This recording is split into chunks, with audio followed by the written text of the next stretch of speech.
संविधान इसलिए लागू करना पड़ा क्योंकि व्यक्ति धर्म से अधर्मी होता चला गया।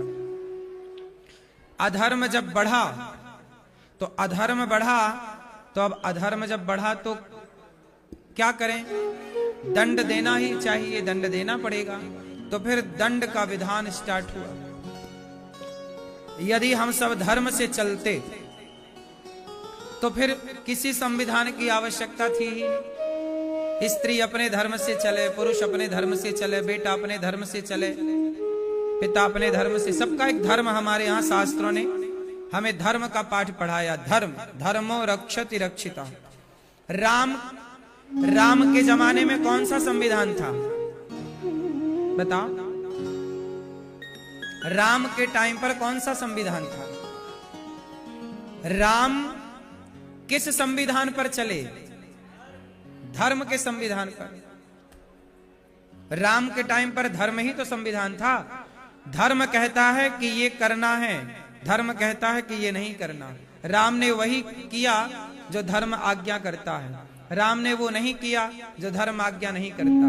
रावण ने वो भी किया जो धर्म आज्ञा नहीं करता। क्या किसी पराई स्त्री को चुरा लेना धर्म है? जब रावण ने धर्म का उल्लंघन किया तो राम ने उसे दंडित किया। यदि तूने धर्म का उल्लंघन किया है, कल दूसरा भी करेगा, परसों तीसरा भी करेगा, तो कोई धर्म का उल्लंघन ना करे, धर्म का अतिक्रमण ना करे। इसलिए भगवान राम ने उसे दंडित किया। इसलिए धर्म क्या है? अपने आप में संपूर्ण सुव्यवस्थित संविधान है। आज का व्यक्ति धर्म का पालन नहीं करता, इसलिए कोर्ट कचहरी का चक्कर काटता है। धर्म से चलो। किस धर्म से चलो? राम ने चलकर बताया तो सही कि ये धर्म है। जिस धर्म पर, जिस राह पर राम चले वही धर्म है। धर्म का पाठ ही तो भगवद गीता में अर्जुन को श्री कृष्ण ने समझाया। जो गीता है वो क्या है? उसमें जो लिखा है, वो जो आचरण बता रही है, क्या है वो? वही तो धर्म है। कृष्ण ने जो अर्जुन को बताया वही तो धर्म है, और वही है संविधान। यदि आप ईश्वर के हिसाब से चलना चाहते हैं तो गीता को फॉलो करो। ईश्वर के हिसाब से चलना चाहते हैं, परम धाम चाहते हैं, परम गति चाहते हैं, तो राम के आचरण को फॉलो करो। और यदि आप यहां पर रहना चाहते हैं, यहां के जीवन को जीना चाहते हैं, तो आप यहां का संविधान तो फिर है ही, लागू है, उसे पालन करना ही पड़ेगा। यहां के संविधान में बहुत सारे छेद हैं, अनुच्छेद क्या है? बहुत सारे क्या है? बहुत सारे छेद हैं। इतने सारे छेद हैं कि गलत आदमी जेल पहुंच जाता है और सही आदमी, गलत आदमी बाहर घूमता है और सही आदमी जो निर्दोष है वो जेल के अंदर चला जाता है। हाँ या ना? जिस लड़की के साथ बलात्कार होता है, कई बार उसी को दोषी करार कर दे दिया जाता है, और जो बलात्कारी हो जाता है उसे निर्दोष छोड़ दिया जाता है। जिसका वकील जितना अच्छा उतना बढ़िया, उसे न्याय मिल जाएगा। हाँ या ना? अभी बंगाल में एक डॉक्टर बहन के साथ बलात्कार हुआ तो था, अभी तक बलात्कारी का कहां सजा वजा कुछ हुआ? हाँ या ना? 10-20 लाख दे देगा, छुट्टी। क्यों? तो हमारे इस संविधान में तो पैसे से बचा जा सकता है, लेकिन ईश्वर का जो विधान है, जो धर्म है, उससे रावण नहीं बच सकता, उससे राम के पिता नहीं बच सकते। राम के पिता दशरथ जी, उन्होंने भी तो धर्म का कानून तोड़ा। एक बच्चे की हत्या कर दी, श्रवण कुमार की। भले धोखे से बाण लगा, पर लगा ना। क्यों लगा बाण? क्यों मारा आपने?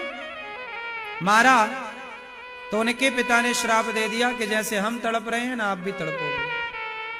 दशरथ जी तो राम के पिता हैं, भगवान के बाप हैं। चाहते तो कह देते नहीं, हम पर लागू नहीं होगा, है ना।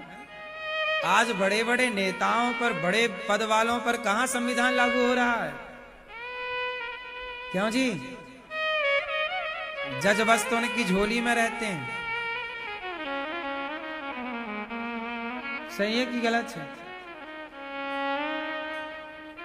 लेकिन दशरथ जी तो भगवान के पिता थे, लेकिन धर्म का जब लाठी चली तो भगवान के पिता को भी भोगना पड़ा।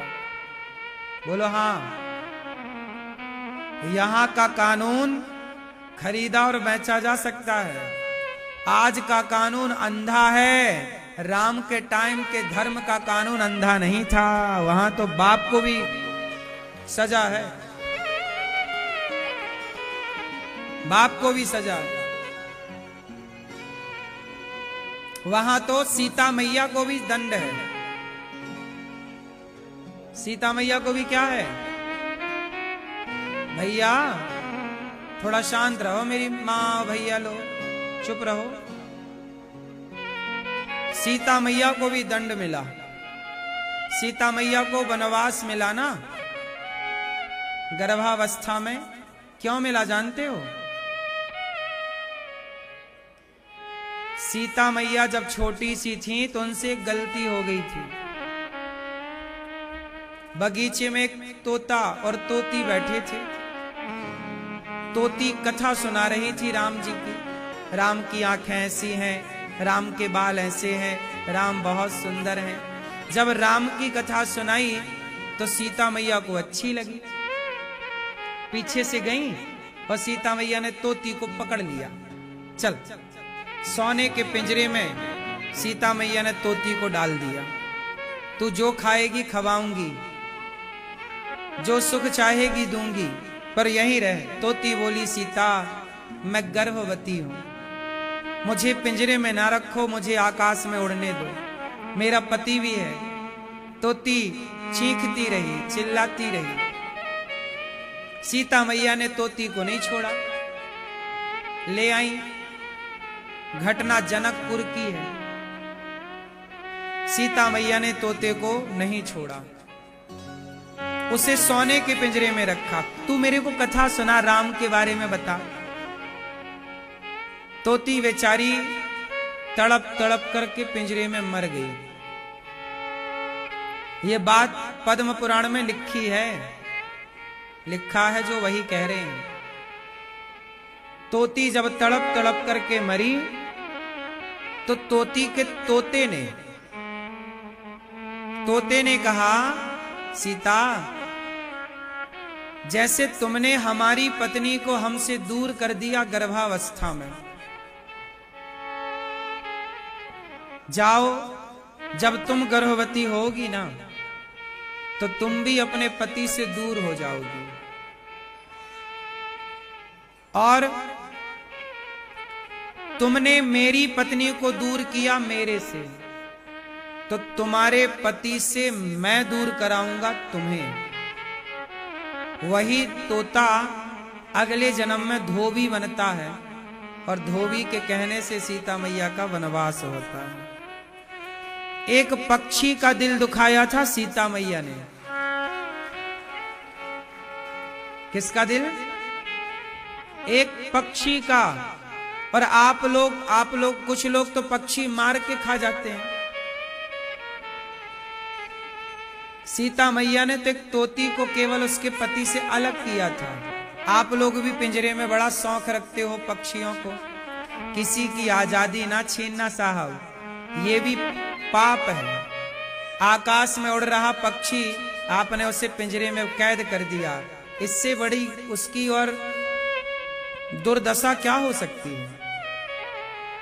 तुम्हें अच्छा लगता मेरे घर तोता, कुछ लोग तो तोते के पंख काट देते हैं। लिख लेना कॉपी में, तुमने किसी पक्षी की उड़ान छीन ली ना, तुम्हारी और तुम्हारे आने वाले बच्चों की उड़ान भी, उनकी उड़ान के भी पंख कट जाएंगे। लाख कोशिश करो तरक्की ना होगी तुम्हारी, क्योंकि तुम्हारे घर में उस पक्षी की बद्दुआएं सदा रहेंगी। सीता मां ना झेल पाई पक्षी की बद्दुआएं, वो तो जगत जननी है, तुम किस खेत की मूली हो। तो धर्म की लाठी, धर्म का कानून सबके लिए था, चाहे वो भगवान के पिता हो, चाहे भगवान की पत्नी। तो आज जिस संविधान की हम बात करते हैं, इस संविधान में लोगों को न्याय नहीं मिलता, क्योंकि कानून अंधा है। हम लोगों को ऐसा कानून चाहिए था जो आंख वाला हो, जो देख सके, लेकिन आज देखने वाला कानून नहीं है। आज कैसा कानून है? अंधा। राम के टाइम पर कानून अंधा नहीं था। राम के टाइम पर कानून अंधा होता तो दशरथ जी तड़प तड़प के ना मरते। हाँ या ना? फिर न्याय तो न्याय है। पहले के लोग बड़े ईमानदार थे, गलती करते थे तो खुद ही अपने को दंड दे देते थे, किसी को दंड देने की आवश्यकता नहीं थी। तो आज के कानून की हम बातें करते हैं, और इस कानून के लिए लोग कानून को पढ़ते भी हैं, पढ़ाई भी करते हैं। कानून पढ़ करके लोग, कानून की बातें जान करके लोग पैसे से, अपने हिसाब से कानून चला लेते हैं। जो जानता है वो चला रहा अपने हिसाब से, जो नहीं जानता वो परेशान है। लेकिन धर्म की व्यवस्था जो विधाता ने बनाई है वो सबकी एक सी, किसी को कौड़ी कम नहीं देता, किसी को दमड़ी ज्यादा, समझदार तो चुप रह जाता, मूर्ख शोर मचाता। बड़े बड़े कानून प्रभु के, बड़ी बड़ी मर्यादा। बड़े बड़े कानून प्रभु के, बड़ी बड़ी मर्यादा। किसी को कौड़ी कम नहीं देता, किसी को दमड़ी ज्यादा, समझदार तो चुप रह जाता, मूर्ख शोर मचाता। मेरे मालिक की दुकान में सब लोगों का खाता। मेरे मालिक की दुकान में सब लोगों का खाता। इसलिए आप लोग यहाँ के कानून से तो ठीक है, ईश्वर के कानून से थोड़ा डर के रहिएगा, बच के रहिएगा।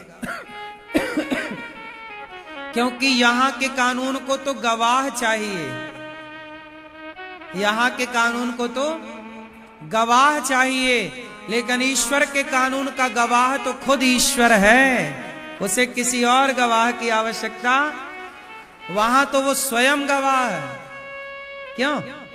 ईश्वर के कानून में गवाही कौन देगा? स्वयं भगवान।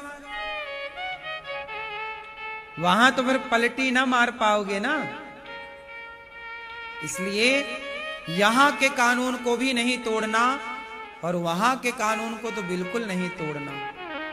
इसलिए किससे चलना है? धर्म से। किससे चलना है? धर्म ही हमारा कानून है, धर्म ही हमारा संविधान है। धर्म से चलो। आजकल लोग धर्म से नहीं चल रहे। आजकल लोगों ने धर्म शब्द को हटा दिया है। बोले हम धार्मिक नहीं है, लोग कहते हैं। बोले हम धार्मिक नहीं है, लोग कहते हैं हमें धर्म से कोई लेना देना नहीं है। भैया बैठो, बैठ जा, बैठो बैठो। कुछ लोग कहते हैं हमें धर्म से लेना देना। अच्छा ये बताओ, धर्म के बिना क्या कोई रह सकता है? सबसे सवाल है मेरा, क्या धर्म के बिना कोई रह सकता है? बोलो, आप बताओ। अच्छा बताओ, मुस्लिम धर्म का पालन करते हैं कि नहीं? ईसाई धर्म का पालन करते हैं कि नहीं? बोलो। धर्म के बिना कोई नहीं रह सकता। कोई कितना भी कहे कि मैं धर्म को नहीं मानता, बिना माने तुम धर्म को रह ही नहीं सकते। कैसे? इसका मैं एक ही एग्जाम्पल देता हूं, बहुत सारे दे सकता हूं, पर एक से ही आपको समझ में आती है बात। ये बताओ, आपकी पत्नी है और आपकी मां है, कितने हो गए? बोलो। और दोनों ही स्त्री हैं, दोनों ही, आपकी मां और आपकी पत्नी दो हैं, पर दोनों ही स्त्री हैं। आपसे केवल एक सवाल पूछूंगा, उससे धर्म समझ में आ जाएगा। आपकी मां और आपकी पत्नी दोनों के साथ आप अलग अलग व्यवहार करते हो कि एक सा व्यवहार करते हो? बोलो। अलग अलग है? क्या एक सा हो सकता है? बोलो। नहीं। सवाल आपसे, क्यों नहीं हो सकता? किसने रोका है? बोलो। किसने रोका है? यही है धर्म। ये धर्म है साहब। जब तक तुम्हारा धर्म जिंदा है तब तक तुम्हें यह पता है कि ये मां है और ये पत्नी है। किसके साथ कैसा व्यवहार करूं? ये बेटी है और ये पत्नी है, इसके साथ कैसा व्यवहार करूं? जब तक धर्म जिंदा है ना, तब तक ही आप मां की तरह, मां के साथ मां वाला, पत्नी के साथ पत्नी वाला और बेटी के साथ बेटी वाला व्यवहार करते हो। यदि धर्म मर गया तो तुम्हारा वही व्यवहार जो पत्नी के साथ है, वही व्यवहार तुम्हारा सबके साथ हो जाएगा। यदि तुम्हारा धर्म मर गया तो ये हालत पक्षियों में और पशुओं में होती है। कुत्ता और बिल्ली, भैंस और बकरा और बकरी। आप जरा ध्यान से सुनो। बकरा और बकरी, बकरी जब बच्चा पैदा करती है तो उसका जो बेटा होता है बकरा, वो उसी का दूध पीता है, बकरी का। लेकिन जब वो बकरा जवान हो जाता है ना, तो वो ये नहीं जानता कि ये मेरी मां है, मैंने इसका दूध पिया। वो उसी के साथ संबंध बना लेता है। और यही हालत कुत्तों में है, हाँ या ना? क्यों है? क्योंकि उनके पास क्या नहीं है? धर्म नहीं है। 84 लाख योनियों में ईश्वर ने केवल धर्म मनुष्य को दिया है। इसलिए साहब, प्राण जाएंगे तो प्राण तो हर बार आएंगे, पर धर्म हर बार ना आएगा। इसलिए प्राण जाए पर धर्म ना जाए। इसलिए धर्मो रक्षति रक्षिता।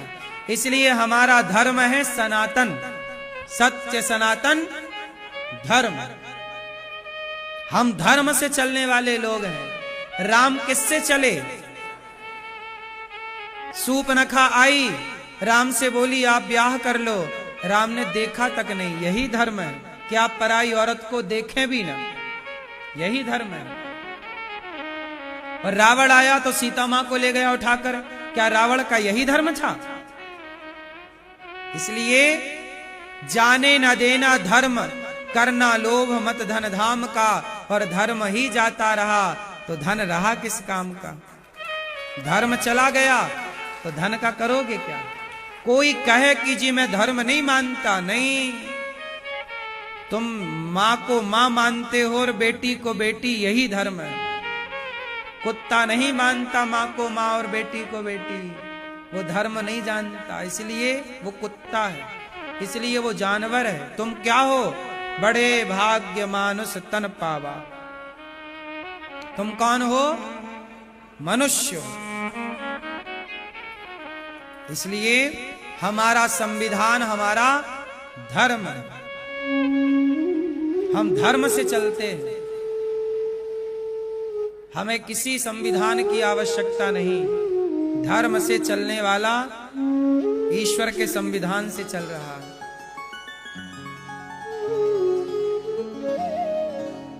सही है?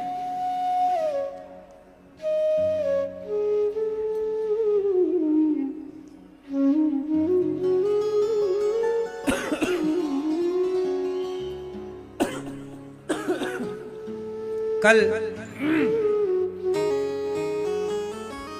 भगवान की कथा में आप लोगों ने सुना कि भगवान श्री कृष्ण ने रुक्मणी जी के साथ धर्म से विवाह किया। इसलिए हमारे यहां पत्नी का नाम क्या है?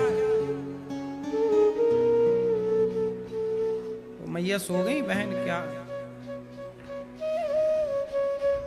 इस तरफ भी और इस तरफ भी।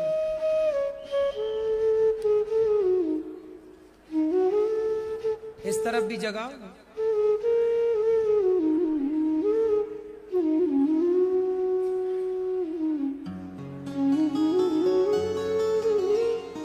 हमारे यहां पत्नी को क्या कहते हैं?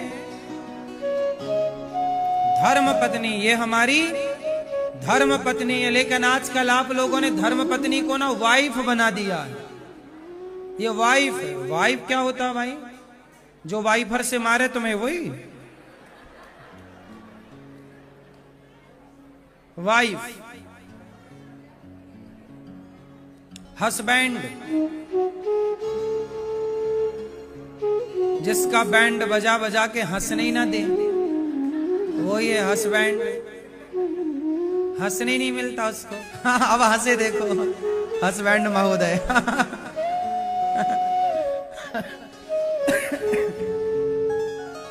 जैसे हंसने ही ना दिया जाए।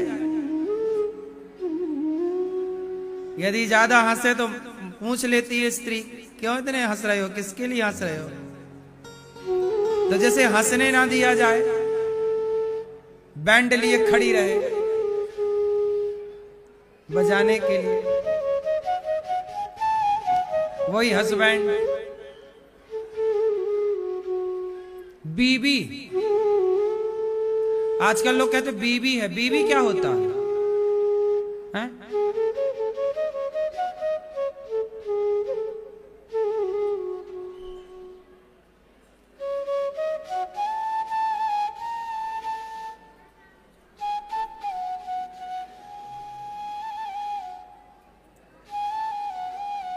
बीवी वाइफ नहीं होता हमारे यहाँ। हमारे यहाँ क्या होता है?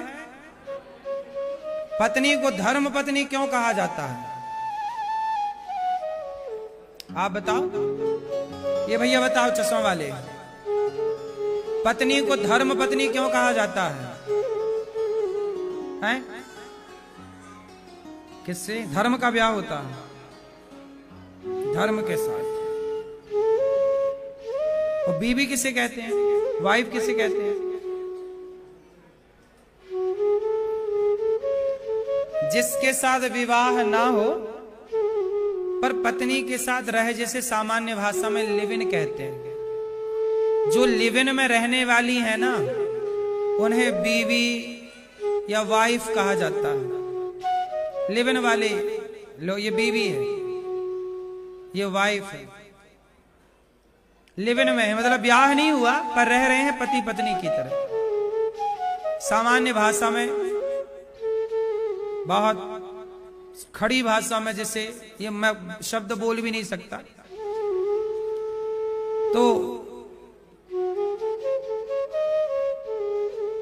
नहीं बोलूंगा तो आपको पता नहीं चलेगा, इसलिए बोल देता हूं। लिव इन की भाषा में, गांव की भाषा में नहीं बोलते रखेल। ये तो फलाने की क्या है? रखेल। तो रखेल को बोला जाता है बीवी और वाइफ। अब आप बताओ कि तुम्हारा पति तुम्हें बोलता है, तुम क्या हो? मतलब आप लोगों ने ना रिश्तों की भी तो 12 बजा रखी है। अक्लहीन हो गए, तुम्हें पता ही नहीं कि क्या बोलना सही है क्या बोलना गलत है। जब विवाह हुआ है तुम्हारा मंडप के नीचे, हमारे यहां जब विवाह होता है तो अग्नि साक्षी होती है, वेद मंत्र पढ़े जाते हैं, वेदों के हिसाब से विवाह होता है, अग्नि साक्षी होती है, ध्रुव तारा साक्षी होते हैं, सारा समाज साक्षी होता है। उसके बाद हम लोग यज्ञ करते हैं, हवन करते हैं, तब ना अग्नि की परिक्रमा होती है, तब ना जाकर के आप पति पत्नी कहलाते हैं। तो हमारा पूरा संबंध जो हुआ विवाह की रस्म हुई वो धर्म से हुई है। धर्म के हिसाब से हल्दी चढ़ी, मंडप गाड़ा गया, धर्म के हिसाब से समाज इकट्ठी हुई और समाज के बीच में समाज का आशीर्वाद लेकर गृहस्थी स्टार्ट हुई, इसलिए वो धर्म पत्नी है। अब आजकल धर्म पत्नी, अब विवाह तो ठीक से हो ही नहीं रहे हैं आजकल। पहले विवाह होता था घर से, बोलो हाँ। आजकल विवाह कहाँ होता है, कहाँ से? होटलों से। क्या बोलते हैं उसको? Marriage home, marriage. घर से लड़की विदा होती थी और मैरिज गार्डन, मैरिज होम से विदा होती है। क्या अंतर है दोनों में? लड़की जब विदा होती थी या होती है तो क्या करती है जरा बताओ? एक रस्म होती है छोटी सी। क्या करती है? लड़की जब विदा होती है तो अपने हाथ में अन्न लेती है, चावल, धान जिसे कहते हैं, धन धान्य। जब बेटी घर से विदा होती है तो आगे देहरी पार करते ही वो पीछे की तरफ फेंकती है धान, अन्न, चावल। क्यों जी, हाँ या ना? क्या मतलब है उसका? क्यों फेंकती है? ताकि मेरे बाप का घर, ताकि मेरे पिता का घर, क्योंकि लड़की आई ना तो लक्ष्मी आई, तो कहीं लक्ष्मी लड़की के संग से द्वार से चली ना जाए, इसलिए वो लड़की जो लक्ष्मी है वो कहती है पिताजी चिंता ना करना, मैं जा रही हूं पर तुम्हारा घर धन धान्य से भरा रहेगा। मैं एक रूप से जा रही हूं पर एक रूप से धन धान्य लक्ष्मी माता सदा तुम्हारे घर पे रहेगी। अब जब तुम घर से विदा होगी तो घर में वो चावल पड़ेगा, घर में वो बरकत आएगी। लेकिन आजकल लड़कियां तो होटलों से विदा हो रही हैं, तो होटलों में तरक्की हो रही है, वहां बरकत आ रही है। एक मैरिज होम था, आदमी का 4 हो गए और तुम्हारा जो था छप्पर वो भी बिक गया। हाँ या ना? ज्यादा होशियार हो गए हो ना तुम लोग। अक्कल पानी में चली गई, गई भैंस।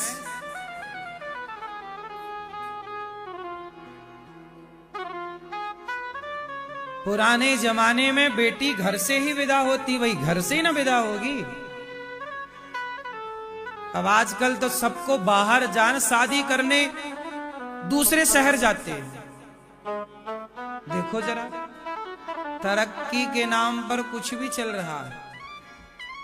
आजकल शादियों में विवाह क्या है? विवाह एक यज्ञ है।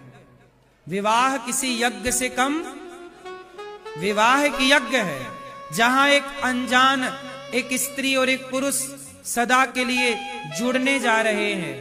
ऐसा यज्ञ है कि एक अनजानी स्त्री एक अनजाने पुरुष के साथ अब जिंदगी बिताने के लिए रेडी है, तैयार है।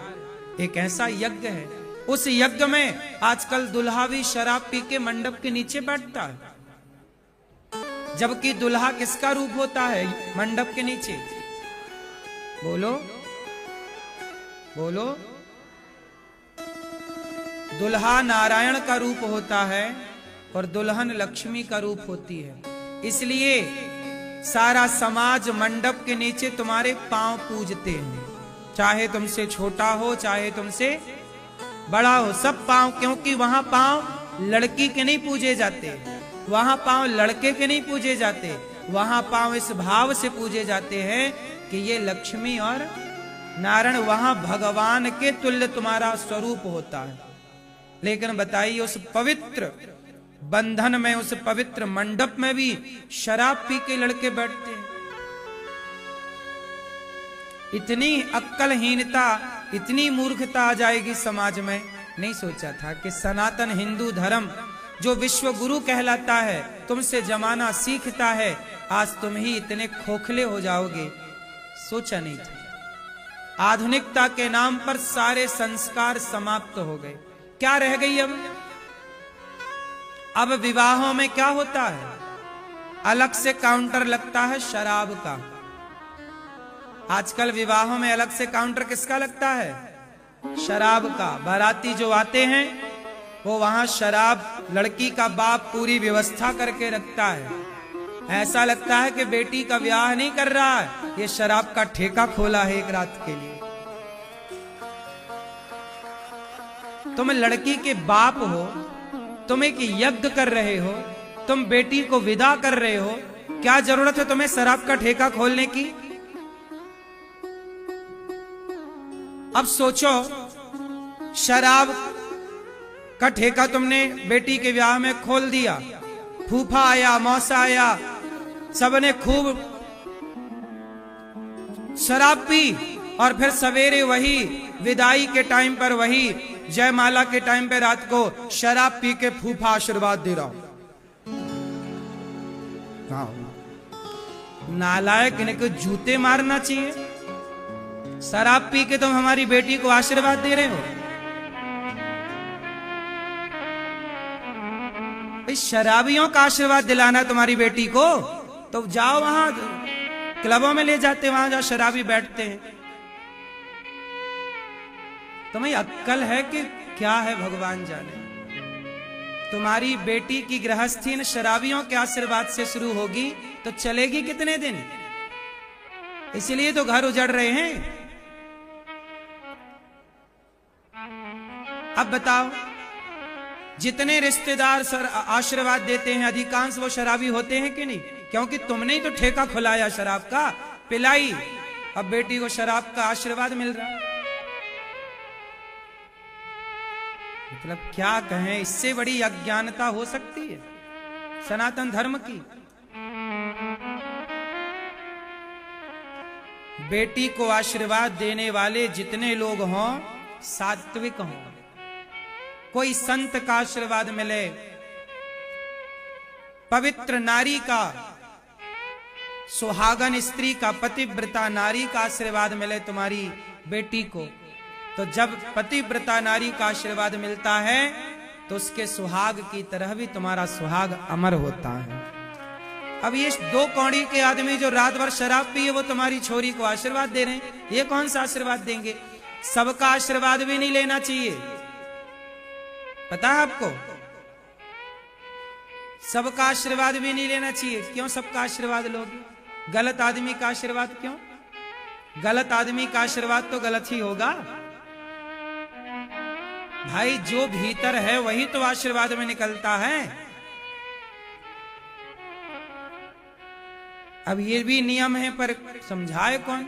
आजकल तो तुम्हें बस पैसे हैं तो शराब पिला रहे हो बारातियों को। भांगड़ा डिस्को लड़कियां बुला के खड़ा कर लेते हैं, जरा जरा से कपड़े पहना के, छोरी का ब्याह कर रहे हैं कि यहां पे अश्लीलता का प्रदर्शनी लगाए हैं। शादी ब्याह में आजकल ये नहीं चलता, लड़कियां खड़ी रहती हैं स्वागत के लिए, वेलकम करने के लिए। बोलो हाँ, मतलब तुम्हारा विवाह था यज्ञ, तुमने बना दिया है क्या कहें? आप लोग अपनी बेटी का ब्याह ऐसे ना करना पड़े। जमाना कुछ भी कहे, आप लोग जमाने को क्यों दिखाना चाहते हैं कि देखो हमने बेटी की विवाह में इतना खर्चा किया? खर्चा बेटी को दो ना जो तुम्हें देना है। दिखावे में क्यों जा रहे हो? क्यों तुम लड़कियों को बुला के वहां अश्लील लड़कियों को खड़ा करते हैं वेलकम में? आजकल तो विदेश से लड़कियों को बुलाने का रिवाज शुरू हो गया है। बोलो हाँ, सही है कि गलत है? आप लोग तो ज्यादा शादियों में जाते हैं, विदेशी लड़कियां आती हैं, 50-50 हजार रुपया लेती हैं एक रात का केवल वेलकम का, चली जाती हैं। दिखाना क्या चाहते हो? तुम अपनी बेटी का ब्याह कर रहे हो कि लड़कियों की प्रदर्शनी लगा रहे हो? क्यों? हमारे यहां पत्नी धर्म पत्नी है, उसे धर्म से ही जाने दो और धर्म से ही रहने दो।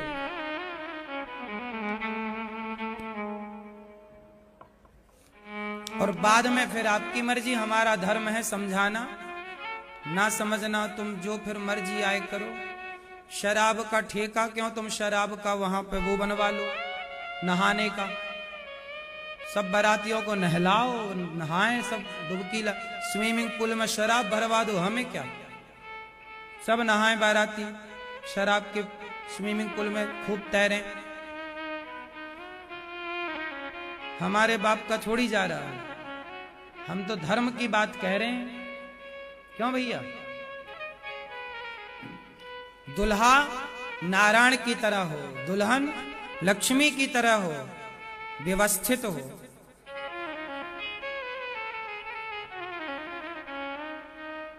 भगवान का विवाह हुआ माता रुक्मणी जी से।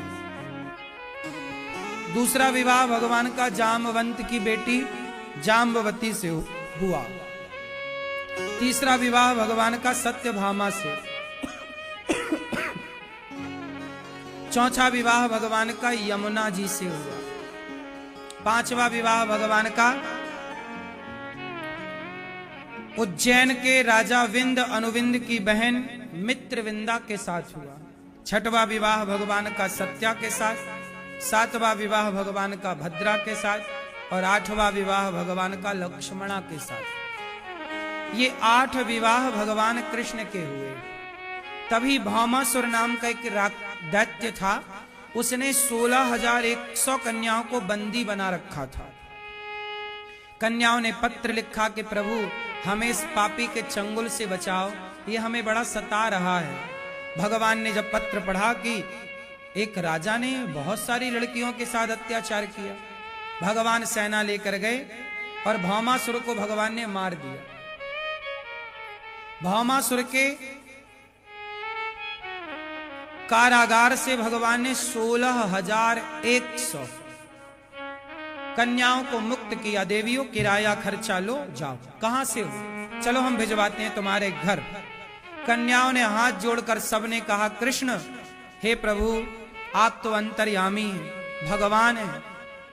अब हम जिस घर से आई हैं, अब उस घर में यदि जाएंगी तो हमारे पिता, हमारा भाई हमें स्वीकार नहीं करेगा, कहेगा कि तुम पर पुरुष के पास रहकर आई हो। अब हमारा ब्याह किससे होगा? हमसे ब्याह करेगा कौन? जमाना तो यही कहेगा ना कि तुम पर पुरुष के पास रही हो। तुम्हारा जब अपहरण हुआ तो तुम पता नहीं शुद्ध हो कि अशुद्ध हो। सीता मां पर लांछन लगाया जमाने ने, तो फिर छोड़ता जमाना किसी को? तो इसलिए प्रभु अब हमसे कौन ब्याह करेगा? अब तो हम समाज में सम्मान के साथ जी ही नहीं सकते। तो जिन नारियों को समाज में सम्मान के साथ जीने का अधिकार नहीं मिला, भगवान ने उन्हें अपनी पत्नी बनाकर उनके कहने पर उन्हें समाज में सम्मान के साथ जीने का अधिकार दिलाया। और टोटल विवाह भगवान ने उनसे भी उनके कहने पर विवाह किया। टोटल विवाह हो गए भगवान के 16,108। कितने विवाह हो गए? इतने सारे विवाह हुए भगवान के। हर विवाह से एक एक बेटी, हर रानी से एक बेटी, और 10-10 बेटा हुए भगवान कृष्ण के। इतना बड़ा परिवार हुआ भगवान का। भगवान का बड़ा परिवार। अच्छा सवाल ये खड़ा हुआ कि भगवान श्री कृष्ण ने इतने सारे विवाह किए क्यों? बताओ, भगवान कृष्ण ने इतने सारे विवाह क्यों किए? बोलो मेरी मां। क्योंकि भगवान की उधारी थी त्रेता में। राम जब सीता मां से विवाह करने गए तो सीता मां की बहुत सारी जो सखियां जनकपुर की थी, राम को देखकर बोली कि काश हमारा ब्याह कभी इनसे होगा। सीता मां की सारी सखियां राम को पति रूप में चाहती थी, पर राम जी उन्हें स्वीकार नहीं कर सकते थे क्योंकि मर्यादा पुरुषोत्तम है। पर राम जी ने बोला मैं अगली बार जब कृष्ण बनकर आऊंगा तो भगवान है, सबकी इच्छा पूरी करते हैं। अच्छा बताओ, मीराबाई भगवान को किस रूप से भजती है? बोलो, पति। अब बताओ कि मीरा का मन है कि कृष्ण मेरे पति बने, तो कृष्ण उनके पति बनकर यदि मीरा की इच्छा पूरी कर रहे हैं तो क्या भगवान गलत कर रहे हैं? बोलो, क्योंकि भगवान का धर्म है कि तुम जिस भाव से भजोगे मैं उस भाव से तुम्हें प्राप्त होऊंगा। जाकी रही भावना जैसी। अब आप पति भाव से भज रहे हैं तो पति बन के मिलना ये तो भगवान का धर्म है कि नहीं? क्यों मैया? मैया, तो भगवान ने मीरा के साथ यदि पति का व्यवहार किया तो गलत किया कि सही किया? ऐसे ही जो जो स्त्रियां भगवान को पति भाव से भजती हैं उन सबको भगवान द्वापर में गोपी बना लेते हैं और फिर उनसे विवाह करके उनकी इच्छाएं पूरी करते हैं। और भगवान के इसलिए इतने सारे विवाह हो गए, 16,108। मैया, आपके पति कौन है? पीछे वाली मैया, हाँ बोलो मेरी माँ, आपके पति कौन है? हाँ हाँ बता, कौन?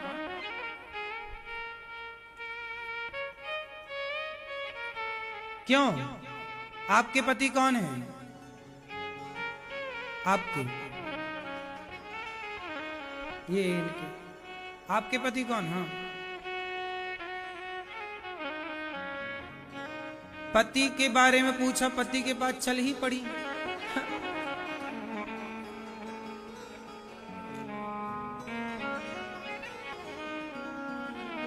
पूछना भी गुनाह है।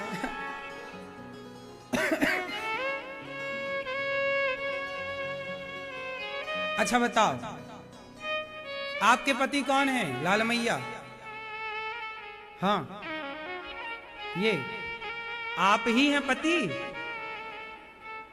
जय हो पति देवता।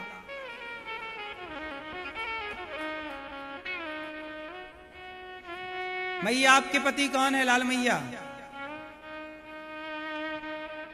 हैं? और आपके वाले?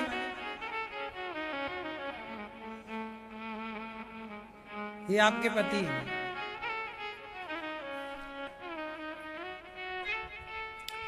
हम सबके पति कौन है जानते हैं? कौन? हम सबके पति हैं भगवान। तुम हो एक अगोचर, सबके प्राण पति। भगवान सबके प्राणों के पति हैं, सबके पति हैं भगवान। फिर ये कौन है? ये पति नहीं है, ये पति की परमात्मा की फोटोकॉपी है। ओरिजिनल पीस तो भगवान ही है। यह पति जो आपका पति है ना मेरी माँ, वो कितने टाइम के लिए पति होता है बताओ जरा? 20-25 साल बाद तो आपका ब्याह होता है।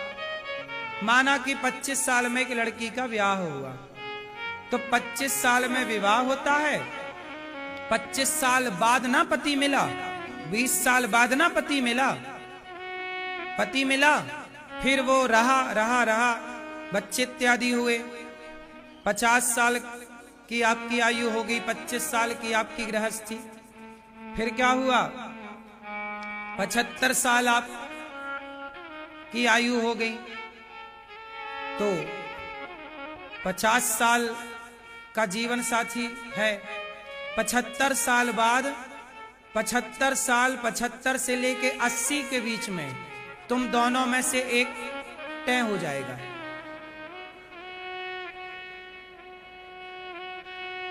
सही है कि गलत है? 75 से लेकर और भगवान करे 100 साल रहो दोनों जन। 90 साल भी मैं लूं तो 90 से 100 के बीच में 2 में से 1 को पहले तय होना पड़ेगा कि नहीं? हाँ या ना? तो ये पति का साथ रहा कितने वर्षों का?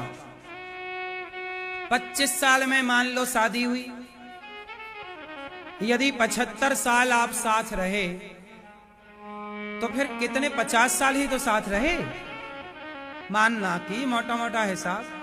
क्यों मेरी माँ 25 में शादी हुई और 75 में एक जन तय हो गया, पत्नी या पति। क्यों? चूंकि जाना तो पड़ेगा, आप मानो ना मानो, प्रकृति का नियम है। मैं भी एक टाइम बाद तय हो जाऊंगा, इसमें क्या है? सबको जाना पड़ता है। क्यों मैया? गलत है? तो ये आदमी जो है या ये पत्नी जो है, ये है कितने सालों की? 50 और लो तो 75। 75 भी ले लोगे तो तुम्हारा 100 का हिसाब ना पूरा हो गया। 100 साल की उम्र खत्म, बम। तो ये पति बाद में मिला है, 25 साल बाद, 18 साल बाद। पैदा होते ही तो नहीं मिल गया था ना। ये पति बाद में मिला है और पहले ही चला जाता है। हमारे भारत की स्त्रियां भगवान से यही कहती हैं, मैया जब तक जीऊं मैं सुहागन रहूं। भगवान करें आप सदा सुहागन रहें, सदा सुखी रहें।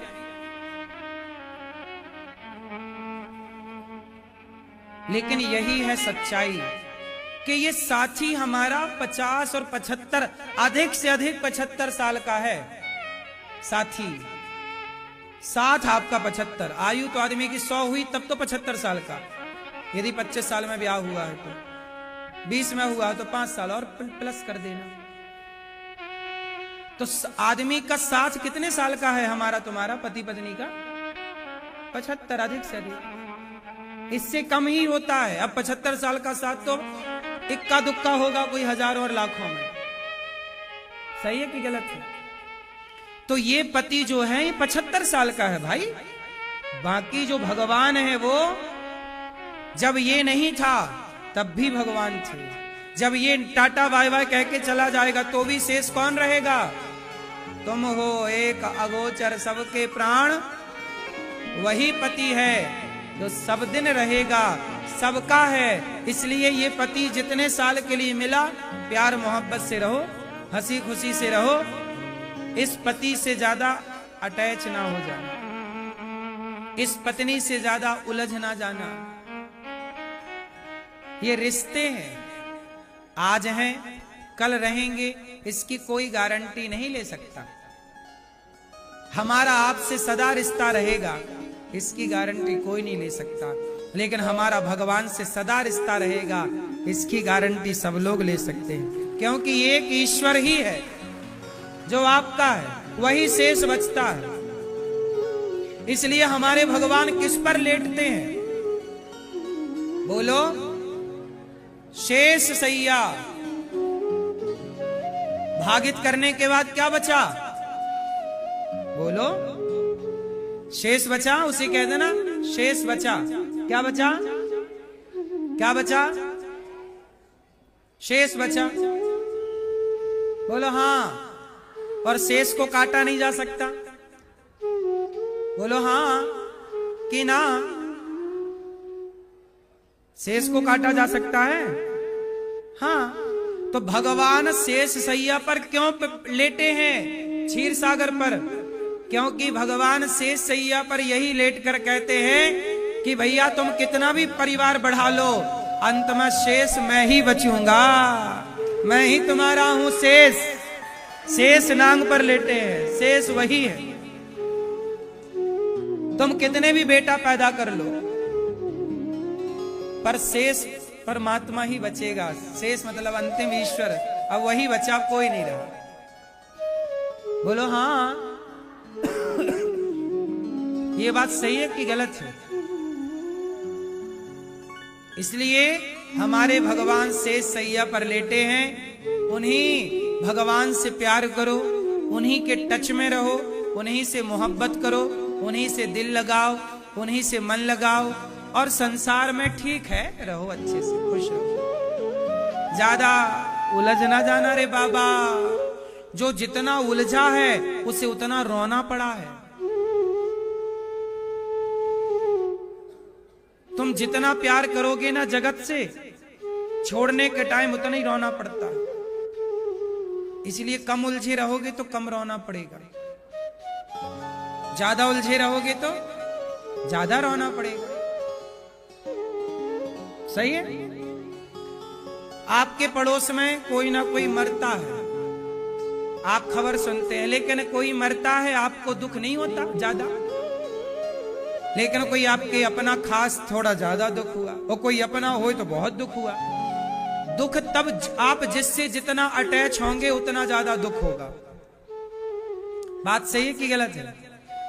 तो अटैचमेंट ही दुख का कारण है।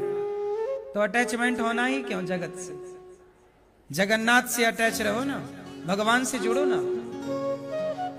भगवान से जुड़ोगे दुख नहीं, संसार से मोहब्बत करोगे रोना तो पड़ता। हाँ,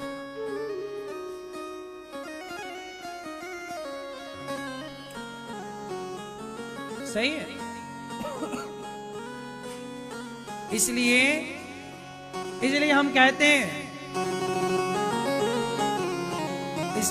कहते हैं, हमारे दो ही रिश्तेदार, मैया तुम्हारे कितने रिश्तेदार।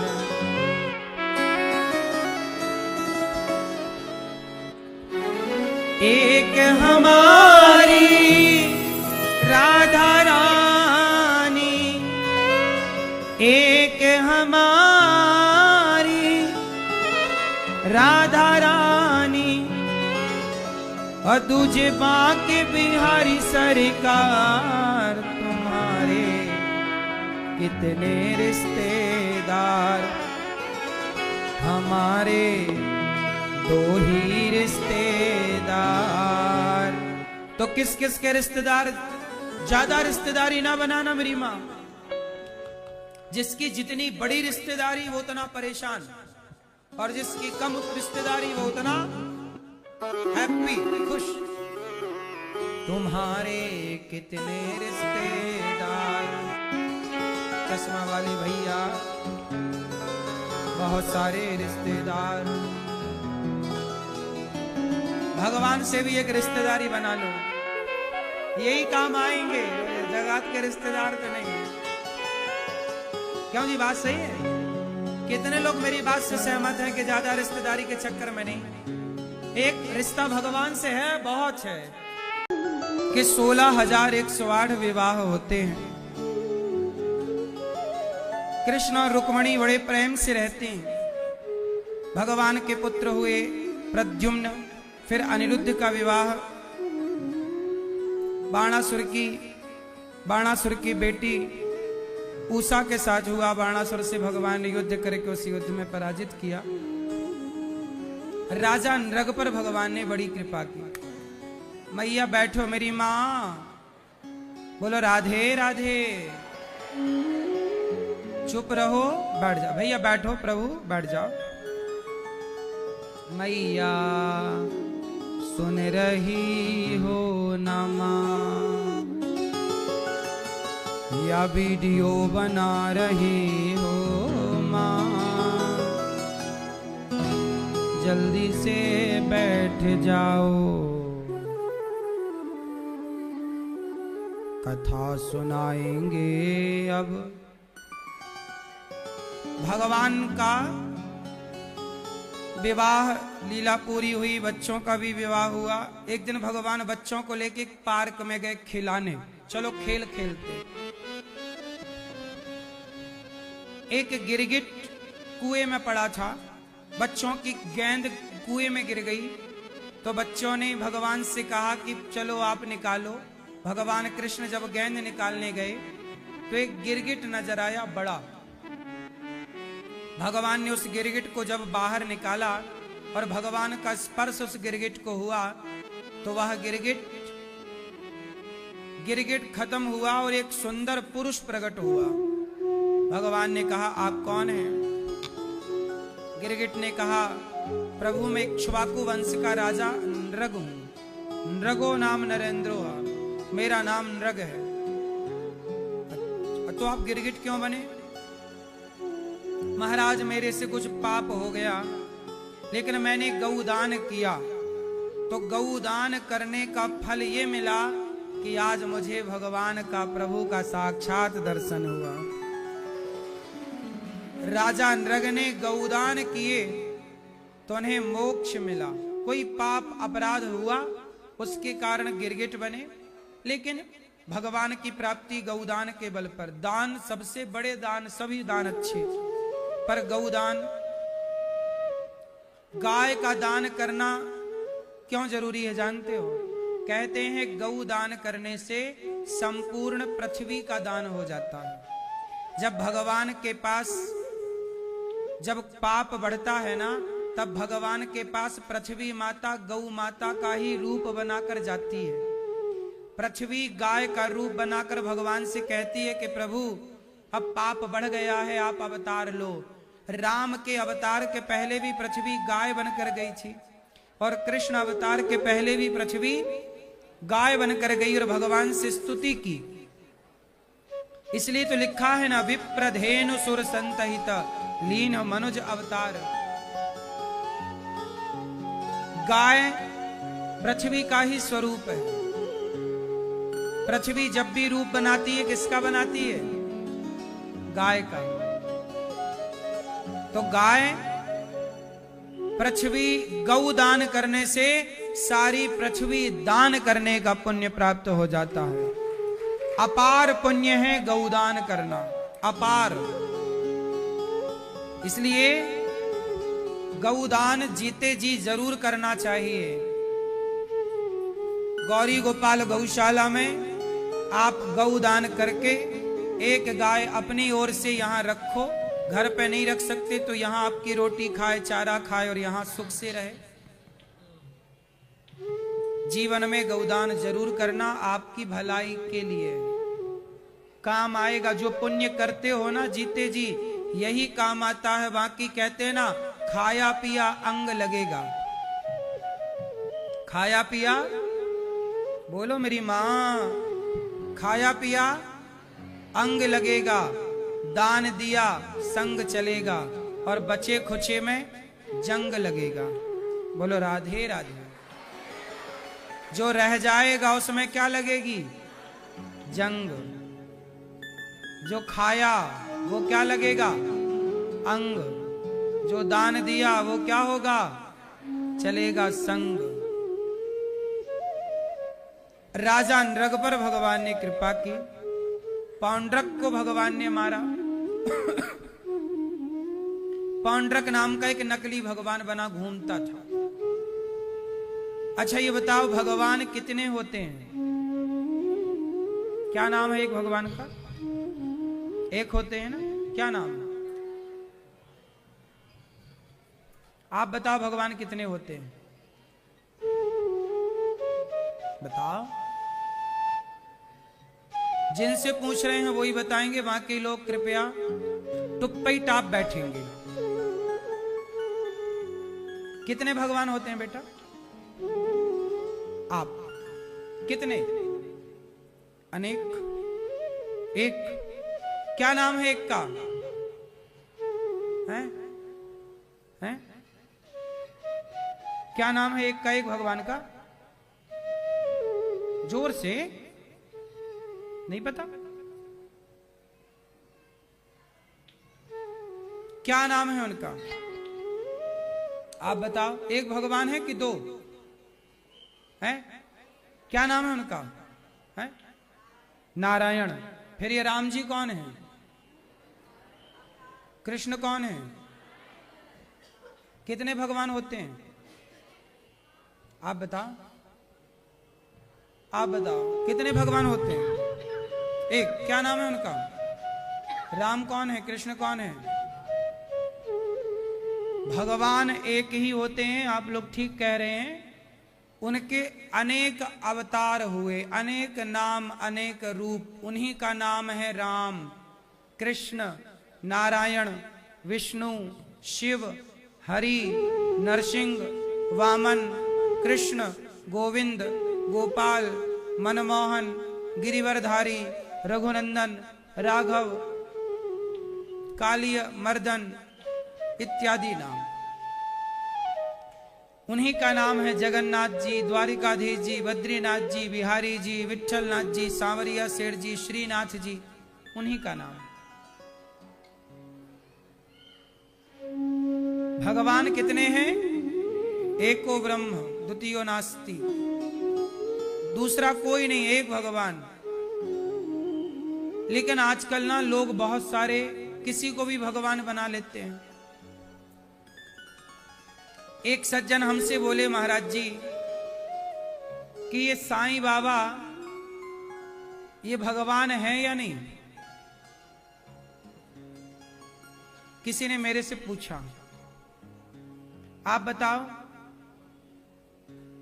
बताओ, आपसे पूछ रहे हैं। एक सज्जन ने हमसे पूछा कि साईं बाबा भगवान है या नहीं, आप बताओ, है या नहीं? बोलो बोलो, आप बताओ। मैया